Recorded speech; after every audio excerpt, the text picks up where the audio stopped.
Jika kalian ditanya, kalian ingin jadi orang sukses nggak? Ya pastilah, siapa juga yang nggak ingin jadi orang sukses? Sukses dalam pendidikan, sukses dalam karir, sukses dalam usaha, sukses dalam bisnis, dan sukses dalam segala hal. Tapi kita semua tahu ya teman-teman, bahwa definisi sukses bagi setiap orang sangat relatif ya. Tapi yang perlu teman-teman ketahui, sebenarnya antara golongan orang sukses dan golongan orang gagal itu ada polanya loh. Yuk kita bahas bareng-bareng dan kira-kira teman-teman termasuk yang mana nih?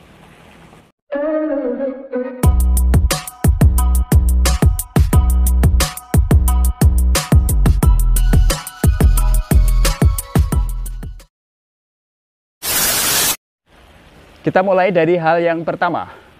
Bagi golongan orang sukses, biasanya mereka mau belajar.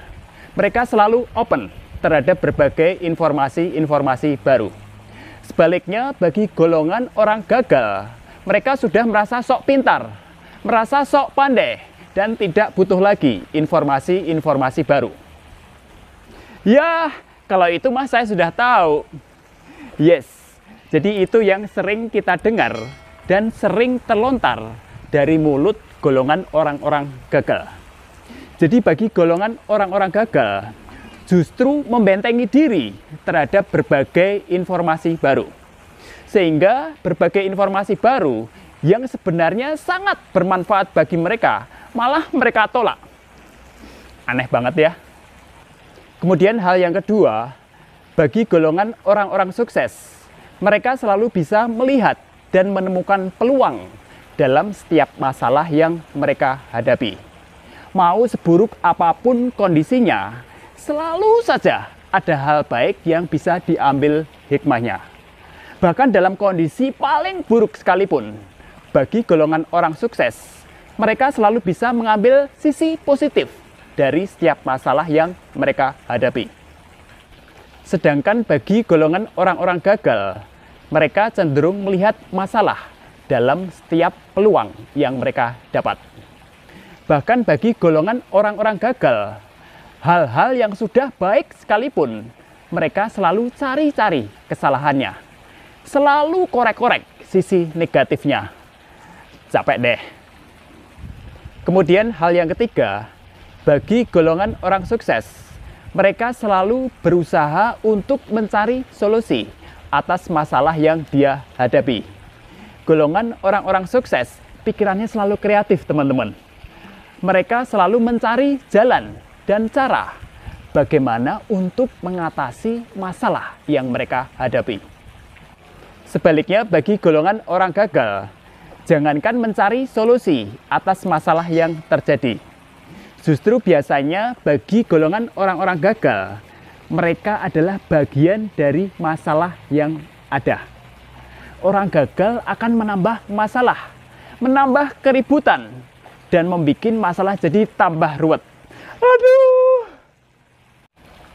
Kemudian hal yang keempat, bagi golongan orang-orang sukses, mereka biasanya akan membuat komitmen. Golongan orang-orang sukses akan berusaha keras untuk mewujudkan dan menjaga komitmen yang sudah dia buat. Dan omongan golongan orang-orang sukses biasanya selalu bisa dipercaya. Sedangkan bagi golongan orang-orang gagal, biasanya mereka hanya omong doang. Mereka hobi membuat janji-janji palsu. Janji-janji mereka hanya di mulut saja, alias pemberi harapan palsu. Atau PHP, kalau bahasanya anak milenial. Kemudian hal yang kelima, bagi golongan orang-orang sukses, mereka sangat gemar membantu orang lain dan sama sekali tidak takut untuk berkompetisi. Mereka berpandangan bahwa untuk meraih kesuksesan akan lebih efektif jika dilakukan secara bersama-sama. Karena mereka memiliki keyakinan bahwa untuk meraih keberhasilan akan lebih mudah dicapai jika dilakukan secara bersama-sama, bukan dilakukan hanya seorang diri. Yes, jadi bagi golongan orang-orang sukses, mereka akan membantu timnya serta orang-orang yang ada di sekitarnya untuk meraih kesuksesan. Sedangkan bagi orang-orang gagal, mereka cenderung meraih kemenangan dengan cara menjatuhkan orang lain. Dia hanya berfokus bagaimana caranya agar dia menang dan orang lain kalah.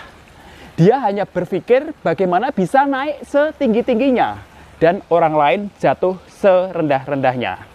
Dan yang lebih parahnya lagi, bagi golongan orang-orang gagal, mereka akan senang jika melihat orang lain susah. Sebaliknya, mereka susah jika melihat orang lain senang. Kemudian hal yang keenam, bagi golongan orang-orang sukses, mereka biasanya sangat proaktif dan selalu mencari peluang untuk melakukan sesuatu yang bermanfaat. Jika mereka diberikan tanggung jawab yang besar dan pekerjaan yang lebih, biasanya mereka akan senang dan melakukannya dengan sepenuh hati. Sedangkan bagi golongan orang-orang gagal, biasanya mereka akan melempar tanggung jawab dan menghindar tugas yang diberikan kepadanya. Waduh, jangan deh, ntar pekerjaan saya nambah dan saya harus lembur lagi dong. Yes, intinya mereka selalu mencari alasan untuk menghindar dari apa yang sudah menjadi tanggung jawabnya dan tugasnya. Kemudian berlanjut ke hal yang ketujuh. Bagi golongan orang-orang sukses, mereka cenderung mau mengakui kesalahannya. Kemudian mereka belajar untuk tidak mengulang kesalahan yang sama. Sedangkan bagi golongan orang-orang gagal, mereka tidak pernah mau mengakui kesalahannya, teman-teman. Mereka cenderung menyalahkan orang lain serta lingkungan di sekitarnya. Dan hanya dia saja yang benar. Yap, itulah 7 perbedaan mental antara golongan orang-orang sukses dan golongan orang-orang gagal. Nah, sekarang kamu termasuk yang mana nih? Jika kalian merasa memiliki mental seperti golongan orang-orang sukses, bagus. Terus pertahankan dan tingkatkan. Namun sebaliknya, jika kalian merasa memiliki mental seperti golongan orang-orang gagal, jangan berkecil hati ya. Nggak ada istilah terlambat untuk merubah kebiasaan buruk kamu menjadi lebih baik.